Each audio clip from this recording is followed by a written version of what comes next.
Shalom anak-anak, selamat pagi. Semoga selalu sehat dan semangat untuk memulai pembelajaran. Hari ini anak-anak sudah siap untuk belajar, sudah mandi, sudah sarapan, sudah berdoa dan membaca renungan pagi. Siapkan buku penanya dan alat tulisnya karena hari ini ibu akan memberikan pembahasan dari tema 1, subtema yang ketiga. Kemarin, anak-anak sudah mengerjakan buku pena halaman 52 untuk menentukan gagasan pokok dan gagasan pendukung. Teksnya terdiri dari 3 paragraf. Nah, ini pada paragraf pertama, Ibu akan bacakan kembali. Gado-gado merupakan makanan khas Indonesia, khususnya Betawi. Makanan tersebut berupa campuran dari berbagai rebusan sayur mayur, kentang, tahu, tempe, dan telur dengan siraman bumbu kacang serta taburan kerupuk. Hidangan ini sangat nikmat menjadi teman menyantap nasi atau disajikan dengan potongan lontong. Nah, pada paragraf 1 ini terdiri dari 3 kalimat. Gagasan pokoknya bisa kita temukan pada awal paragraf. Di kalimat pertama, gado-gado merupakan makanan khas Indonesia, khususnya Betawi. Nah, untuk gagasan pokoknya, cukup menuliskan gado-gado adalah makanan khas Indonesia. Atau gado-gado makanan khas Indonesia, langsung saja. Nah, untuk gagasan pendukungnya ada di kalimat kedua dan kalimat ketiga. Di kalimat kedua ini menjelaskan tentang apa itu gado-gado. Kata berupa di sini bisa Ibu ganti menjadi adalah. Jadi ini menjelaskan pengertian dari gado-gado. Makanan tersebut adalah campuran dari berbagai rebusan sayur mayur ya. Jadi di gagasan pendukungnya ini menjelaskan pengertian dari gado-gado. Pada kalimat yang ketiga, kalimat ketiga ini menjelaskan bagaimana penyajian gado-gado. Disajikan bisa dengan nasi, bisa juga dengan lontong. Jadi, gagasan pendukung yang berikutnya adalah cara penyajian gado-gado, atau bisa juga cara menyajikan gado-gado. Untuk paragraf yang kedua, sepintas tampilannya memiliki kemiripan dengan beberapa makanan khas daerah lain, seperti lotek dari Jawa Tengah atau pecel dari Jawa Timur. Bedanya, bumbu kacang dalam gado-gado tidak menggunakan kencur seperti halnya lotek dan pecel. Selain itu, tidak seperti pecel yang umumnya hanya sayuran, gado-gado menggunakan telur, tahu, tempe, dan lontong. Gagasan pokok pada paragraf kedua bisa kita temukan dari kalimat pertama. Sepintas tampilannya memiliki kemiripan. Jadi ini menjelaskan bahwa ada makanan lain yang mirip dengan gado-gado. Kalau kita ringkas, kita buat dengan kalimat yang lebih pendek, makanan yang mirip dengan gado-gado atau makanan mirip gado-gado. Nah, pada kalimat kedua ini adalah gagasan pendukungnya. Di sini menjelaskan perbedaan antara gado-gado dengan lotek dan pecel. Perbedaannya terdapat pada bumbu kacangnya. Dijelaskan kalau gado-gado tidak menggunakan kencur seperti lotek dan pecel. Jadi gagasan pendukung pada kalimat kedua tadi, perbedaan gado-gado dengan lotek dan pecel. Kemudian gagasan pendukung selanjutnya ada di kalimat ketiga. Di sini menjelaskan kelebihan dari gado-gado bila dibandingkan dengan pecel. Kalau pecel itu hanya menggunakan sayuran, tetapi pada gado-gado menggunakan telur, tahu, tempe, dan lontong. Jadi gagasan pendukungnya adalah kelebihan gado-gado dibandingkan pecel. Dari paragraf ketiga, tidak ada yang tahu persis asal muasal sajian unik ini. Akan tetapi, sebagian besar masyarakat menganggap gado-gado sebagai hidangan asli suku Betawi. Asal-usul nama pun nampaknya senasib dengan asal muasalnya. Asal kata gado-gado tidak ada dalam Kamus Besar Bahasa Indonesia maupun kosakata bahasa Betawi. Meskipun demikian, nampaknya keberadaan makanan ini justru menginspirasi perkembangan bahasa. Misalnya bahasa gado-gado yang berarti bahasa campur aduk. Pada paragraf ketiga terdiri dari 5 kalimat. Nah, gagasan pokoknya terdapat di awal kalimat. Di awal paragraf. Pada kalimat pertama, bila kita lihat, ini tidak ada yang tahu persis asal muasal sajian unik ini. Kalimat pertama langsung berhubungan dengan kalimat kedua. Akan tetapi, sebagian besar masyarakat menganggap gado-gado sebagai hidangan asli suku Betawi. Jadi, untuk gagasan pokoknya ini ada di kalimat kedua. Gado-gado makanan asli suku Betawi. Ya, karena di kalimat pertama ini tidak menjelaskan gado-gado itu dari mana, adanya di kalimat kedua. Kalimat pertama ini hanya seperti pengantar untuk menjelaskan di kalimat kedua. Kemudian untuk gagasan pendukung pada kalimat ketiga dan kalimat keempat ini menjelaskan asal usul nama gado-gado. Kemudian di kalimat yang kelima di sini menjelaskan bahwa kata gado-gado itu ternyata justru menginspirasi perkembangan bahasa. Misalnya bahasa gado-gado yang berarti campur aduk. Nah, di kalimat ini menjelaskan bahwa kata gado-gado menginspirasi perkembangan bahasa. Nah, demikian untuk pembahasan mengenai gagasan pokok dan gagasan pendukung. Berikutnya, Ibu akan memberikan penjelasan tentang beberapa latihan-latihan lain yang ada di buku pena. Dari halaman 55. Untuk muatan IPA, anak-anak boleh perhatikan buku penanya. Tuliskan pengelompokan benda-benda yang dapat memantulkan dan menyerap bunyi. Contoh benda-benda yang memantulkan bunyi: sendok aluminium, dinding triplek, dinding beton, batu besar, batang besi, cermin, dan piring kaca. Sedangkan benda-benda yang menyerap bunyi adalah karpet, kain wol, busa kasur, kardus, dan gabus. Ingat kembali, benda-benda yang keras dia akan dapat memantulkan bunyi. Sedangkan benda-benda yang lembut atau lunak akan menyerap bunyi. Nah, dari kedua benda ini manakah yang bisa memantulkan bunyi? Sudah jelas jawabannya yang gambar yang pertama, yaitu batu bata. Kenapa batu bata?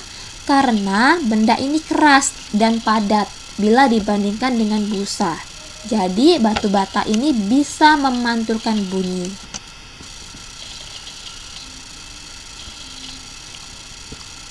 Buku pena halaman 62. Soal pertama sama seperti yang tadi, benda yang dapat memantulkan dan menyerap bunyi. Anak-anak tadi sudah paham Ibu rasa. Berikutnya, melengkapi tabel perbedaan gaung dan gema. Gaung itu berdasarkan letak sumber bunyinya terdengar bersamaan dengan bunyi asli, sehingga bunyi yang terdengar menjadi tidak jelas. Gaung terdengar saat jarak antara sumber bunyi dan dinding pantul sekitar 10-20 meter. Nah, waktu terdengar bunyi pantul, hanya sebagian bunyi pantul yang tiba bersamaan dengan bunyi asli. Jadi kata-kata yang diucapkan itu akan terdengar tidak komplit, tidak lengkap. Misalnya kata-kata makan, maka yang terdengar bisa bertumpuk-tumpuk antara ma dan kan, atau terdengar kannya saja. Nah, sedangkan gema itu bunyi pantul yang terdengar setelah bunyi asli. Gema terdengar saat jarak antara sumber bunyi dan dinding pantul lebih dari 20 meter. Sering terdengar jika berteriak di gua, lembah, dan bukit yang jaraknya jauh, serta permukaannya keras dan rapat. Nah, gema ini terdengarnya jelas, misalnya berteriak kata-kata makan, makan, maka yang terdengar makan, makan, makan, makan, makan, makan. Ya, seperti itu. Nah, apa manfaat dari bunyi pantul bagi kehidupan manusia? Yang pertama, mengukur kedalaman laut dengan menggunakan sonar. Kemudian yang kedua, mengetahui kedudukan kapal selam di dalam perairan. Yang ketiga, mengukur letak janin bayi dalam kandungan dengan alat yang namanya ultrasonografi. Yang keempat, mengetahui letak ikan-ikan di laut. Berikutnya dari Bu Pena halaman 62. Pengalaman dan manfaat kerjasama. Soal nomor 1 adalah tuliskan contoh perbedaan yang ada pada teman kelasmu. Contohnya agama, suku, alamat, orang tua, mata pelajaran kesukaan, hobi, olahraga, makanan, dan lain sebagainya. Yang kedua, tulis 5 contoh kerjasama di lingkungan sekolah. Kerja bakti membersihkan sekolah, melakukan piket, kemudian mengerjakan tugas kelompok bersama, belajar bersama sebelum ujian, kemudian membantu ibu guru membawa buku. Nah, apa manfaat dari kegiatan kerjasama? Yang pertama, membantu meringankan beban orang lain, memperbanyak teman, pekerjaan menjadi lebih ringan, serta meningkatkan persatuan dan kesatuan. Nah, berikutnya Ibu akan membahas dari tes tertulis tema 1 subtema 3 untuk muatan bahasa Indonesia. Untuk soal nomor 1 dan 2, mari sama-sama memperhatikan paragraf ini tentang egrang. Egrang merupakan permainan tradisional yang menggunakan galah atau tongkat ketika berjalan. Egrang dilengkapi dengan tangga tempat berdiri. Egrang biasa dimainkan ataupun dilombakan saat peringatan Hari Kemerdekaan Republik Indonesia.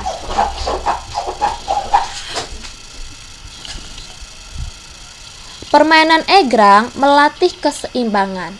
Nah, informasi penting yang sesuai dengan teks di atas adalah jawabannya D. Egrang melatih keseimbangan. Soal kedua, egrang menggunakan alat berupa titik-titik. Jawabannya 2 batang bambu yang diberi pijakan. Soal nomor 3. Cara mengetahui gagasan pokok dari teks lisan adalah dengan C. Mendengarkan dengan seksama. Nomor 4. Gagasan pokok dan gagasan pendukung dapat ditulis dalam bentuk peta pikiran. Nomor 5.